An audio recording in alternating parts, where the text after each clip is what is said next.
קפה? לא, אין חלב, אני לא אשתה קפה עכשיו. אולי יש במקרר חלב? לא, אין, הסתכלתי קודם כל. את רוצה קפוצ'ינו? אה? את רוצה קפוצ'ינו? כן, תעשי לי קפוצ'ינו. יש לי קפוצ'ינו. את רוצה? רבקה מחטטת במזוודה. יש חלב בקפוצ'ינו יבש. ודינה עושה קפה וקפוצ'ינו בחדר. קיבלנו חדר 1-4 עד שיופיע עוד חדר. אבי שותה קפה עם סיגריה. אבי שותה קפה ומעשן סיגריה על הכיף כיפק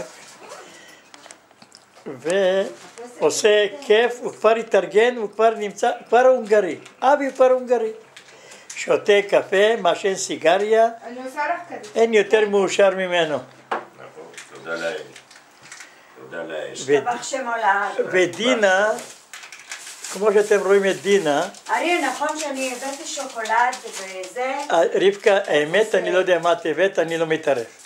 שוקולד, אתה אוכל שוקולד. מה פתאום, אני אוכל שוקולד. ללא סוכר. איזה סוכר? דינה רצתה להביא שוקולד. אנחנו ראינו את זה. כתבו. סוכר много עשיתם תוקו. מה זה סיטה? Так כזה. אולי כדי צ'ופיצ'ה שאתה רואה את אותו. זה החדר השינה. הוא לא גדול, אבל נעים. כן, נעים. נורמלי. אנחנו לא קונים את הבית מלון. הנה, יש פה כאלה גם. לא, דווקא